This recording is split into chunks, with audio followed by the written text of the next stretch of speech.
Hey, hi, I'm Himanshu. I'm a college student and I study in BITS Goa. If you want to listen to more of my introduction, you can always go to my week one submission to listen to my introduction.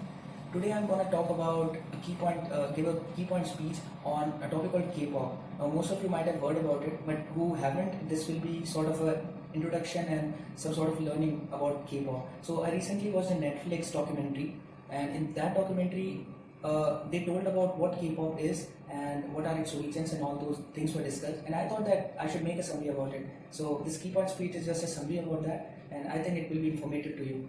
So I will sort of give you an outline of how I'm going to discuss this. First, I'll discuss what is K-pop. Alright, what is the definition of K-pop? What is it marked by? Then I'll discuss what is the origin of K-pop. Right, and after that, I will discuss like what is different about K-pop compared to other forms of entertainment. And finally, I will discuss that what led to the K-pop having the global recognition which it has right now. All right. So let's dive deep into it. So first, what is K-pop? Well, from its name, it's quite visible that K in K-pop stands for Korean. So it's Korean pop. Why? Because it originated in South Korea. Well, it's called Korean pops in the countries outside of Korea and foreign countries. But in Korea, they are called as idol groups. Why idol groups?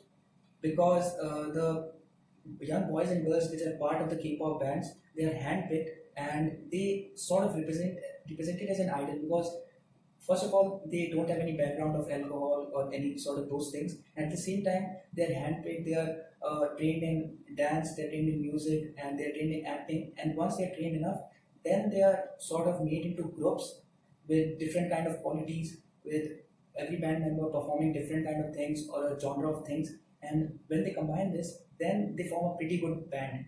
And that's what a pretty good K-pop band is. It's like Avengers. Like you can't have Iron Man and Avengers. You have Hulk, you have Black Widow, you have Captain America and Tony Stark. These all makes Avengers different personalities. Similarly, different kind of people. Some people sing, some people dance. Every one of them dance, and some people rap. These kind of things make K-pop band members very good. They generally have five or more people in their band members. Alright. So what they do, they present themselves. They sort of present an idea or story by dancing, by acting, by singing, and at the same time, they also wear colorful clothes and with vibrant colors, and also they upload it on YouTube. So this is how they sort of cater their audiences, cater their fans. So this is the definition of K-pop. Now coming to what is the origin of K-pop? What was the origin? How K-pop came into existence? Well, it came into existence in South Korea.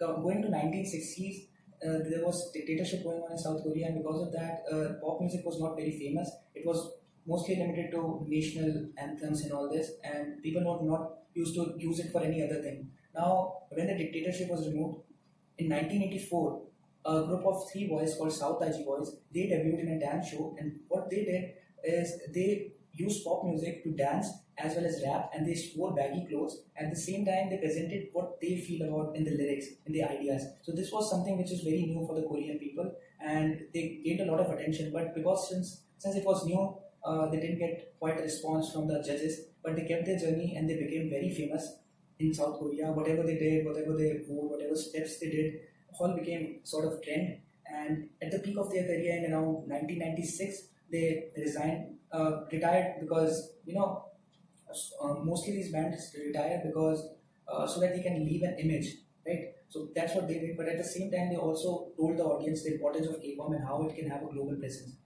So this is marked as a beginning of the origin of the K-pop. At the same time, government also plays a very huge role in that. What government did is it promoted this by allocating 1% of its GDP for promoting culture and K-pop, and at the same time passed laws to promote it. And what that did is it thrived companies which sort of made K-pop bands and formed K-pop bands as we know now. So that thing is marked as the origin of the K-pop, right? Now, what makes K-pop sounds very interesting? What makes K-pop very intriguing and fun to watch? Well, there are many factors which are responsible for that. First factor is they have a mix of genres of music. Like if you tap into a typical K-pop music, what you'll find is first it will be pop, mostly it will be pop. Then you get into 1 minute into the video, then it will be EDM. Then So after 20 seconds, it might be a hard pop or sometimes a hard rock kind of a genre. So it keeps on changing, and due to this dynamic nature, it is really loved by youngsters and many people out there. And they name their band members as acronyms. So that's why it's not limited to a culture. They can be accepted by the entire world. People can have their full forms of acronyms according to their wish. And one more thing, that they include English lyrics in Korean songs. Now, K-pop songs are mostly Korean, but they also include English phrases and English lyrics at key positions. This sort of grabs attention because English is a popular language. That's why K-pop is sort of different from different kinds of entertainment out there.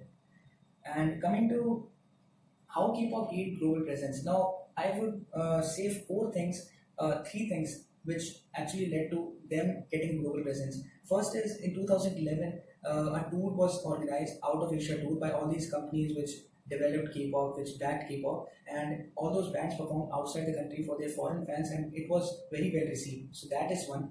Second is this Opa Gangnam Style. Yeah, it was released in 2012 and it was a major hit. It broke all the records and about YouTube videos. It was the first video to get 1 billion views and it took K-pop to new heights, really.